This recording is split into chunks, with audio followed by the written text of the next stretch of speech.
दोस्तों आदाब नमस्कार सत श्री अकाल। आपका बहुत स्वागत है आपके अपने शो दानिश की ज़ुबानी में। आज की कहानी शुरू करूं उससे पहले 1 साल पहले की घटना एक छोटी सी आपको सुना देता हूं, जो आज की कहानी से बहुत मिलती-जुलती है। आपने भी सुनी होगी। जिला अलीगढ़ से एक खबर सामने आई थी जिसमें एक सास अपने दामाद के साथ भाग जाती है। घटना काफ़ी वायरल हुई थी। कहानी थी उत्तर प्रदेश के अलीगढ़ से। वहाँ पे एक थाना लगता है मंडराग, गाँव मनोहरपुर गयास। वहाँ पर एक छर्रा कस्बा है, उसके पास की ये घटना है। एक लड़के का रिश्ता होता है जिसका नाम होता है राहुल, और रिश्ता काफ़ी अच्छा चलता है। समय गुजरता रहता है। डेट रखी जाती है शादी की 16 अप्रैल 2025। इसी बीच दामाद अपने ससुर को फ़ोन करता है, जितेंद्र कुमार को, और कहता है कि पापा मेरे पास फ़ोन नहीं है, प्लीज़ मुझे एक आप मोबाइल दिला दीजिए। अब क्योंकि ससुर के पास पहली बार दामाद का फ़ोन आता है, ससुर उसको एक अच्छा महंगा फ़ोन, एंड्रॉयड फ़ोन उसको दिला देता है। फ़ोन लेने के बाद दामाद काफ़ी खुश होता है और खुशी-खुशी वहाँ से जाता है। और उसके बाद वो अपनी ससुराल में फ़ोन करता है अपनी पत्नी से बात करने के लिए। लेकिन पत्नी से बात होती है और उसके बाद वो अपनी सास से बात करता है।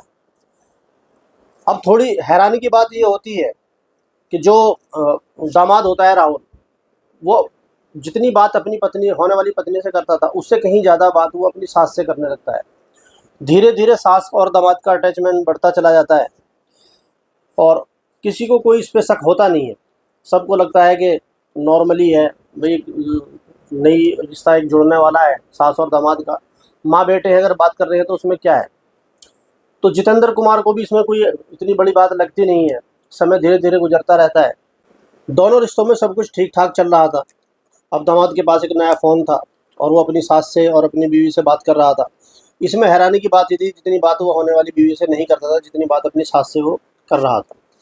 इसी बीच सास अपने दामाद के घर आती है और करीब 3 दिन अपने समझाने में रुकती है, और वो यही बताती है कि मैं देखना चाहती हूँ कि इनका माहौल कैसा है और मेरी बेटी यहाँ पर किस तरीके से रहेगी और सब कुछ ठीक-ठाक है या नहीं है। और उसके बाद वो करीब 3-4 दिन बाद वो अपने घर चली जाती है।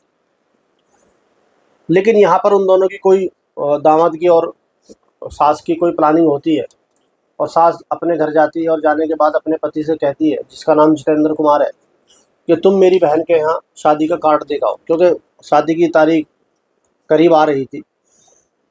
जो डेट थी 16 अप्रैल थी। तो 6 अप्रैल को करीब 10 दिन पहले सास अपने पति से कहती है कि तुम मेरी बहन के यहाँ कार्ड देकर आओ, जिसमें थोड़ा जितेंद्र जी कहते हैं कि कोई सा बच्चा जाके दे आएगा कार्ड, लेकिन वो दबाव डाल दिए, नहीं तुम ही जाओ, और वो रिश्ता मेरी बहन का है और मेरे जीजा का है, वहाँ पर कार्ड तुम ही देकर आओ। अब ये सुनकर जितेंद्र जी, क्योंकि कार्ड सारी रिश्तेदारी में बांटे ही जा रहे थे, वो कार्ड देने के लिए चले जाते हैं। और जैसे ही वो कार्ड देने के लिए घर से निकलते हैं, इसी बीच जो उनका दामाद होता है राहुल, जिसकी 10 दिन बाद उनकी बेटी से शादी होने वाली होती है, और वो वहाँ पर आता है। और जो सास है वो वहाँ से कुछ जेवरात और कुछ कैश लेकर, जो एक आरोप लगाया जा रहा है, वो लेकर अपने दामाद के साथ वहाँ से भाग जाती है। उसके बाद ससुर घर आता है। घर आने के बाद वो अपनी बेटी से पूछता है, तुम्हारी माँ कहाँ है? वो कहती है कि वो राहुल आए थे और वो उनके साथ कहीं शॉपिंग के लिए गई।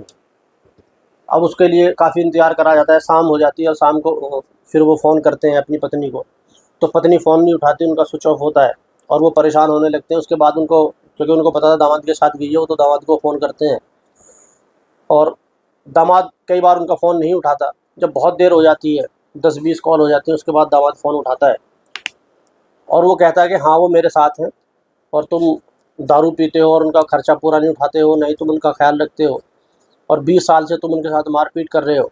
अब वो तुम्हारे साथ नहीं रहेंगी, अब हम दोनों साथ में रहेंगे। अब ये सुनकर उसके पैरों के तले से ज़मीन निकल जाती है कि ये दामाद किस तरह की बातें कर रहा है, आखिर ये क्या कह रहा है। तो वो उसको समझाते हैं, बेटा ऐसा नहीं है, तुमने एक तरफ की बात सुनी है, तुम घर आओ मैं तुम्हें बताता हूँ। अब वो कहता है कि मैं घर पर नहीं आऊँगा।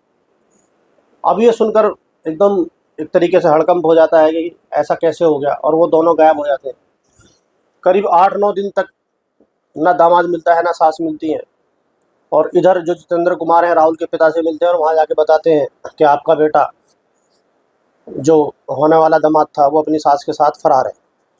उसके बाद थाने में एफआईआर कराई जाती है, और जिसमें ये भी लिखवाया जाता है कि कुछ वो जो शादी का जो जेवरात थे और जो कैश रखा था वो उसको भी जो सास है सपना देवी वो लेकर गई हैं। अब एफआईआर लिखने के बाद ये जो खबर है काफ़ी मीडिया में चलती है और ये फिर सोशल मीडिया पर पहुंचती है। और ये जहाँ पर वो लोग रह रहे थे उनको ऐसा लग नहीं रहा था कि मामला इतना बढ़ेगा, तो वो वहाँ पर टीवी पर देखते हैं कि उन्होंने एफआईआर कर दिया, पुलिस हमें ढूंढ रही है। तो ठीक 9 दिन बाद वो दोनों थाने पहुँचते हैं, सीधे थाने, और थाने जाके बताते हैं कि हम बालिग हैं, हम अपनी मर्ज़ी से गए थे, चोरी का आरोप झूठा है। बाकायदा वो जो प्रेस है उसके अंदर बयान देते हैं और कहते हैं कि हम दोनों साथ में रहना चाहते हैं, जिसमें सामने वालों का बयान ये था कि अगर ये दोनों साथ में रहना चाहते हैं तो रहें, लेकिन जो चीज़ लेके गए हैं और जो बेटी के जेवरात हैं वो दे दें जो हम अपनी बेटी की शादी कहीं और कर सकें। खैर, दोनों बालिग थे, उसमें कानून भी कुछ नहीं कर पाता और अभी तक 1 साल हो गया है इस खबर को। अब खबर ये आ रही है कि दोनों गुजरात में अपना एक सुखी जीवन व्यतीत कर रहे हैं। तो ये थी एक ये छोटी-सी कहानी, और बिल्कुल वही एक तरीके से जो बोलते हैं कि कॉपी पेस्ट जो आज की कहानी है। आज की कहानी है शकील की। ज़िला है वही उत्तर प्रदेश का रामपुर, थाना है भेंट, और जो शकील की पत्नी है शबाना। यहाँ पर जो शकील है उम्र है 55 साल, काफ़ी एजेड है, 6 बच्चे हैं और इनको 3 पोती-पोते हैं। अब आप लगा सकते हो जिसको 3 पोती-पोते हैं और 6 बच्चे हैं, उस आदमी की घर के प्रति क्या ज़िम्मेदारी होनी चाहिए। अब इसके जो शकील के दिमाग की और जो इसकी प्लानिंग है, जिस तरीके से क्रिमिनल चोरी करने से पहले या मर्डर करने से पहले या कोई भी क्राइम करने से पहले दिमाग लगाता है, तो शकील किस तरीके से दिमाग लगाता है मैं आपको थोड़ा सिलसिलेवार बताता हूँ। कहानी ये भी ज़्यादा लंबी नहीं है, मैं ज़्यादा वक्त लूँगा नहीं आपका। इसके अंदर शकील का अफेयर होता है पास के ही आस पड़ोस के गांव में रहने वाली एक लड़की से, जिसकी उम्र होती है 22-23 साल, और शकील की उम्र है 55 साल, मतलब आधे का फ़र्क आप कह सकते हो। दोनों के अंदर अफेयर है और मिलना जुलना चल रहा है। अब क्योंकि जिसकी लड़की है 22-23 साल की, जाहिर सी बात है वो उन माँ बापों को कहीं ना कहीं उसकी शादी भी करनी है, तो वो उसके लिए रिश्ता वगैरह ढूंढने लगते हैं। अब यहाँ पर शकील को ये परेशानी होती है कि ऐसा क्या करा जाए और कि इससे हमारा जो रिश्ता है वो बना रहे। अब वो दिमाग लगाता है, अगर वो हत्या करता है तो कितनों की हत्या करनी पड़ेगी, क्योंकि एक पत्नी है, 6 बच्चे हैं, अगर उधर हत्या करेगा तो उधर कितनों की करनी पड़ेगी। वो उधेड़-बुन में लगा रहता है कि कुछ ऐसा होना चाहिए कि हम दोनों के बीच की दीवारें हट जाएँ। अब शादी का मामला ऐसा था कि कोई भी माँ-बाप 55 साल के आदमी से अपनी बेटी की शादी नहीं करेगा जिसके 3 पोती-पोते और 6 बच्चे भी हैं। तो वो इसी कशमकश में शकील लगा हुआ है कि ऐसा क्या करा जाए, ऐसा क्या प्लान बनाया जाए जो सब कुछ ठीक हो जाए। तो यहाँ पे मैं आपको बताता हूँ कि किस तरीके से जो चीज़ें हैं दिमाग में आती हैं और उन पर किस तरीके से आदमी अमल करता है। तो उसके दिमाग में एक अजीब चीज़ आती है, वो सोचता है कोई मर्डर करना या लेकर भागना ये सारी चीज़ें ठीक नहीं है। और उसके दिमाग में आता है उसका बेटा एक होता है जिसकी उम्र है 15 साल, और वो ये सोचता है कि जो उसकी प्रेमिका है उसकी शादी वो अपने बेटे से करा दे, उससे कई फ़ायदे होंगे। एक तो उसको ये फ़ायदा लगता है कि अभी जो दूसरे गांव जाना पड़ता है बार बार मिलने के लिए, वो दूर जाने का की टेंशन ख़त्म हो जाएगी और जो प्रेमिका है अपने घर में ही होगी। और दूसरी, उसकी जो माँ बाप उसकी शादी करना चाह रहे हैं, वो शादी का जो एक तरीके से प्रॉब्लम है वो भी ख़त्म हो जाएगी, क्योंकि माँ बाप को लगेगा कि शादी हो रही है और वो भी बिना किसी दान दहेज के, तो उनको कुछ देना नहीं पड़ेगा और लड़का 15 साल का उनको मिल रहा है, जबकि उन दोनों की उम्र में भी फ़र्क था। जो शकील था वो 55 साल का था, जो लड़की थी 23 साल की, तो आधे का तो उन दोनों में फ़र्क था। लेकिन जो शकील का लड़का था वो 15 साल का था, लड़की 23 साल की थी, तो करीब 7-8 साल का उनमें भी फ़र्क था। लेकिन शकील के जो अंदर दिमाग में जो प्लानिंग चल रही है वो ये थी कि मैं अपने बेटे से उसका रिश्ता कर लेता हूँ, और वो करता भी यही है।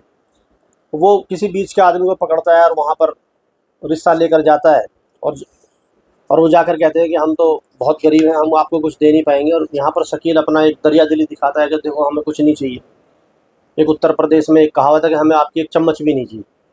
तो वो यही डायलॉग मारता है कि हमें आपका कुछ नहीं चाहिए और मेरा बेटा जो है वो रंगाई पुताई का काम करता है, और मैं हम आपको आपकी बेटी को 2 कपड़ों में ही ऐसे ही ले जाएंगे। अब माँ बाप को और क्या चाहिए? माँ बाप को लगा कि ये तो बढ़िया है। माँ बाप शकील के बेटे से उस लड़की का रिश्ता पक्का कर देते हैं। यहाँ पर शकील की एक तरह से एक प्लानिंग पूरी हो चुकी थी।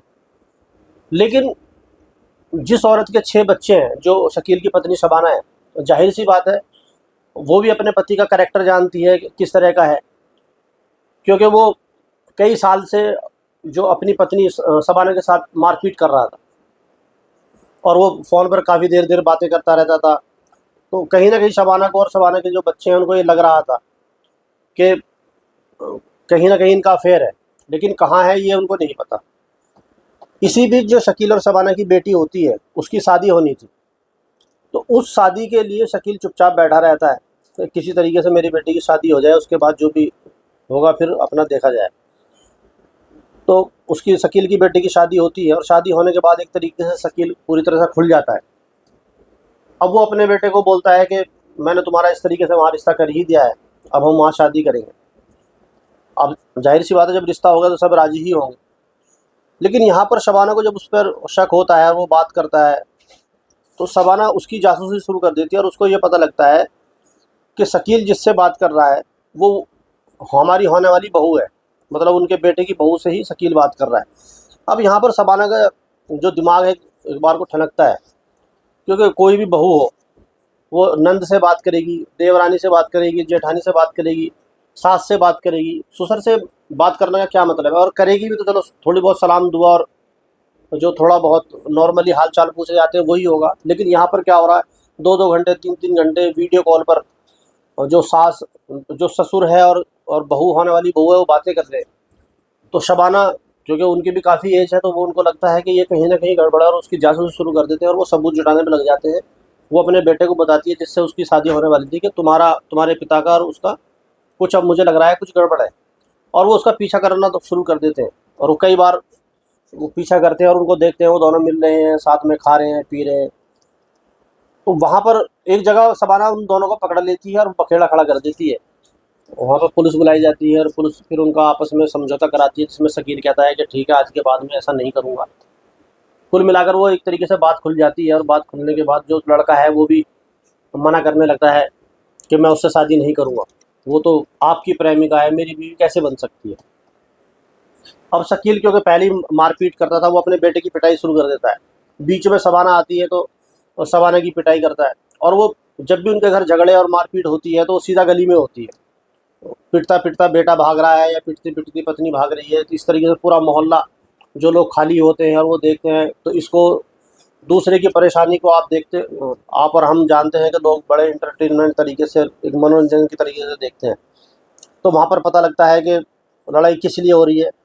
तो लड़ाई इसलिए हो रही है कि जो बेटे की बहू है उससे ससुर का अफेयर चल रहा है। और वहाँ पर खैर क्योंकि वो घर का बॉस था, सबको मारता पीटता है और वहाँ से वो गुस्से में चला जाता है और बेटा उसको साफ साफ बोल देता है कि रिश्ता भले ही हो चुका है लेकिन मैं उससे शादी नहीं करूँगा। अब शकील वहाँ से जो अपने रुपए पैसे होते हैं और अपने कपड़े होते हैं सबको मार पीट कर वो अपने कपड़े पैसे लेकर वहाँ से चला जाता है। अब किसी को पता नहीं है कि शकील गया कहाँ। सबको लग रहा है गुस्से में गया है, मारपीट तो उसी ने करी है और हमें रिश्ता वहाँ से करना नहीं है, क्योंकि सबूत है, वीडियो कॉल है पूरे उनके पास। ऐसे दस्तावेज थे कि एक बार को अगर वो कोर्ट में भी जाए तो वहाँ पे भी ये साबित कर देंगे दोनों का अफेयर है। तो अब ये सारी चीज़ करने के बाद दामाद तो नाराज़ था ही उनका। तो शकील वहाँ पर फ़ोन करता है अपने बेटे की होने वाली बहू को और उसको बताता है कि तुम थोड़ा बीमार हो जाओ या बीमारी का नाटक करो। तो बीमार होती है और 2 दिन बाद शकील वहाँ पर कार लेकर जाता है और जाकर अपने समधी से कहता है कि तुम हमारी होने वाली बेटे की बहू का इलाज सही से नहीं करा रहे हो और इलाज मैं कराऊंगा। और वो कार में बिठाता है और उसको लेकर वहाँ से चला जाता है। शाम तक माँ बाप उसके इंतज़ार करते हैं और उसके बाद अपने समधी को फ़ोन करते हैं कि आप वापस आए नहीं, अस्पताल में क्या हुआ कैसे हुआ। तो कहता है वो बीमार ज़्यादा थी और 2-3 दिन के लिए वो भर्ती है और तुम बार बार फ़ोन मत करो। वो 3 दिन अस्पताल में भर्ती रहेगी और उसके बाद जब वो ठीक होगी हम उसको जब लेकर आएंगे। लेकिन होता क्या है वो कई दिन तक वापस नहीं आते और यहाँ पर माँ बापों की भी प्रॉब्लम होती है। वो सीधे शकील के गांव जाते हैं और वहाँ जाकर वो बात करते हैं तो शबाना को जाहिर सी बात है सारी चीज़ों का पहले ही पता था, वो सारी बातें उनको बताती है कि आपकी बेटी और उनका दोनों का अफेयर था, और दोनों के दोनों वो वहाँ से जब काफ़ी दिन हो जाते हैं तो वो भाग गए। अब ये सारी चीज़ होने के बाद फिर शकील की सर्चिंग शुरू होती है कि कहाँ पे हैं, क्या है। और शकील भी उन्हीं की तरह, जिस तरीके से राहुल और सपना देवी वापस अपने गाँव आते हैं, इसी तरह वो अपने बेटे की बहू को लेकर गाँव आ जाता है। अब सब देखते हैं कि ऐसा कैसे है, मतलब अभी तो शादी भी नहीं हुई, शादी के से पहले तो अपने बेटे की बहू को कैसे लेकर आ सकते हैं। तो वहाँ पर धीरे-धीरे घर के बाहर भीड़ लगनी शुरू होती है, और वहाँ पर पता लगता है कि शकील ने उससे निकाह कर लिया और दोनों पति-पत्नी हैं। मतलब अपने होने वाले बेटे की बहू से वो निकाह कर चुका है। अब एक तरीके से वो उसकी पत्नी है और वो कहता है अब ये यहीं पे रहेगी। अब इस बात का पूरा बवाल होता है, गाँव में पंचायत होती है, और पंचायत में जो शबाना है वो भी कहती है कि हमारे 6 बच्चे हैं, 3 पोती-पोते हैं, और इस उम्र में ये क्या करें, मेरी भी शादी हुई हुई है, और इस उम्र में ऐसा क्या कर रहे हैं, अपने बेटे की बहू से इन्होंने शादी कर ली है। अब वो पंचायत होती है, पंचायत में होने के बाद वही जो फैसले नॉर्मली आते हैं कि अभी अब तो जो होना है हो चुका है और उसने शादी कर ही दी है, और अब तो ये इसकी पत्नी है और इसकी पत्नी के अभी अपनी पत्नी के साथ ही रहेगा, लेकिन इसमें शर्त एक होगी, जो पंचायत गाँव की पंचायत ये शर्त लगाती है कि तुम दोनों इस गाँव में नहीं रहोगे और ना ही इस गाँव में तुम आओगे, क्योंकि तुमने ये बहुत गलत करा है और इसकी तुम्हारी सज़ा यही है कि तुम कहीं भी रहो, तुम यहाँ नहीं रहोगे। अब यही चाहिए होता है, ज़ाहिर-सी बात है, जो राहुल और सपना देवी है वो भी वहाँ पे गुजरात में अपना आराम से रह रहे हैं, अपनी बेटी की ज़िंदगी ख़राब करके। इसी तरीके से अभी शकील के साथ भी सेम वही हुआ, तो शकील भी उसको लेकर चला जाता है। लेकिन इस बारे में जो उसकी पत्नी है, मैं उसकी आपको वीडियो दिखाता हूँ, वो प्रेस में क्या बोल रही है, अपने सारे दुःख दर्द जो सुना रही है, और जो उसके बेटे के बयान है, उसका बेटा भी बता रहा है कि उसके बाप ने कैसा करा और क्या करा। मतलब क्या हुआ है आपके पति की कहानी, शकील भाई की जो कहानी है, क्या हुआ है, क्या पूरी बात है, पूरी तफसील से बताइए। सर कोई बात नहीं थी, 3 साल हो गए इस कहानी को चलते हुए। चलते चलते इन्होंने मुझे मारने लगे। हम ये बोले मार क्यों रहे हो, किस लिए मार रहे हो, बात क्या है। तो लड़की है खेमपुर की, उसके पीछे मार रहे हैं मुझे। मारने के बावजूद भी ये 2 बार वहाँ पकड़ भी गए थे अजीबनगर के थाना खेमपुर से, फिर भी ये नहीं माने। वहाँ से मना करा मैंने, नहीं माने। मानने के बाद में फिर इन्होंने ये कहा कि मैं बेटे का रिश्ता कर रहा हूँ वहाँ पे। हम नहीं माने। मैंने कहा लड़की बालिग है, लड़का नाबालिग है, मेरा बच्चा है 15 साल का, बेटी की उम्र ज़्यादा है उसकी। तो उसके बावजूद पूरे घर को मार पीट, 3 साल हो गए मारते हुए, हर बच्चे को सड़कों पे भजा भजा के, घरों में पूरे मोहल्ले से चाहे इस बात की गवाही ले लो, सब मौजूद हैं। फिर भी ये नहीं माने। हम हार खा गए, हमें मार मार के उसके घर लेकर जा करे, हम जाते हैं, चले गए। हम जास्ती से ये लेकर जा करे हमें पूरे घर को, तो हम चले गए। फिर भी हम हार मान गए, हमने रिश्ता हुआ कर लिया। करने के बावजूद भी ये नहीं मानते अपनी हरकतों से। बेटी से, बहू से सास बात कर सकती है, देवर बात कर सकता है, नंदे बात कर सकती हैं। ससुर का क्या मैटर है बात करने का, चलो ससुर का मैटर है, 2 4 बातें कर लो, दुआ सलाम कर लो, कभी कर ली। ये कौन सी इंसानियत है जो पूरा पूरा दिन वीडियो कॉल चलती है उससे, कोई तो ऐसी बात होगी। मैं चाह रही थी कि मुझे सबूत मिल जाए, मेरे किसी रिश्तेदार ने नहीं मानी, किसी ने नहीं मानी। मैं फिर हार खा गई। मैंने कहा मैं सबूत पकड़ूंगी इनके। मैंने चौकी मंडी पर पकड़ा ही ना, मौजूदा दोनों को, साल भर हो गया। वो फर्रा भी मेरे कने हैं, सबके सबूत हैं, सबके नंबर हैं, सबके अंगूठे लगे हुए हैं, पुलिस वालों के भी हैं। वहाँ बोले कि चलो मैं नहीं करूँगा, मैं मान गया। आते के संग इन्होंने फिर मारपीट की। तीसरा साल चल रहा है, हम फिर हार खा गए। मैंने कहा चलो रिश्ता हुआ कर लेंगे। करने के बाद भी उससे वीडियो कॉल चल रही है, हमारी मारपीट कम नहीं हुई। फिर बेटी की मेरी अभी शादी हुई है, शनिचर के दिन 22 दिन हो जाएंगे, उसकी शादी करी इन्होंने। बोले धमकी दे रहे हैं बेटी की शादी हो जा, उसके बाद मैं बताऊंगा तुम्हें मुझे क्या करना है। मैंने कहा ठीक है। फिर जब शादी हो गई, चौथी भी हो गई, हफ्ते वाले दिन बेटे से ये बोले, छोटे वाले का जिसके संग में रिश्ता करा था, बोले बेटे मैं तेरा दिन रखूंगा, दोनों बेटों का, चेलम के चांद का। बेटा मेरा ये बोला मैं हूँ नाबालिग, मैं अभी शादी नहीं करूंगा, मैं भी अपने हाथ पैरों पे खड़ा होऊंगा। दूसरी बात यह है पापा मेरी कि मैं हुआ रिश्ता नहीं करूँगा। क्यों नहीं करेगा, कि वो लड़की मेरे लायक नहीं है, वो बहू तुम्हारी है, मेरी नहीं है। बोले क्यों, कि वो सबूत मेरे हत्थे आ गए हैं। तो कि क्या सबूत है, कि तुम्हारी इतनी गंदी गंदी रिकॉर्डिंग है, वो है मेरे फ़ोन में, सबूत हमारे पास है, मम्मी के भी पास है, मेरे भी पास है। इसलिए मैं हुआ रिश्ता किसी कीमत पर नहीं करूँगा, चाहे हंसर कुछ भी हो जाए, चाहे मुझे थाने में खड़ा होना पड़े। तो क्या ठीक है, तू नहीं करेगा। इन्होंने फिर कार, मोबाइल और कपड़े और अपने जितना भी इनका जो सामान था वो लेके निकल गए, खामोशी के साथ कार भी ले गए। जाने के बाद में इतवार के दिन गए, लड़की वहां से लेकर फरार हो गए। जब फरार हो गए, बेटी वाले ने भी कहा कि मेरी लड़की मुझे दे दो वापिस। हम ये गिर नहीं समझे। फिर बोले कि वो मैंने गोद ली है ये लड़की। वो अब तक यही कहते हैं 5 दिन हो गए लड़की को ले जाओगे, हो जाएंगे इतवार के दिन। तो क्या मैंने गोद लिया, गोद लिया, गोद के बावजूद भी इन्होंने निकाह कर लिया।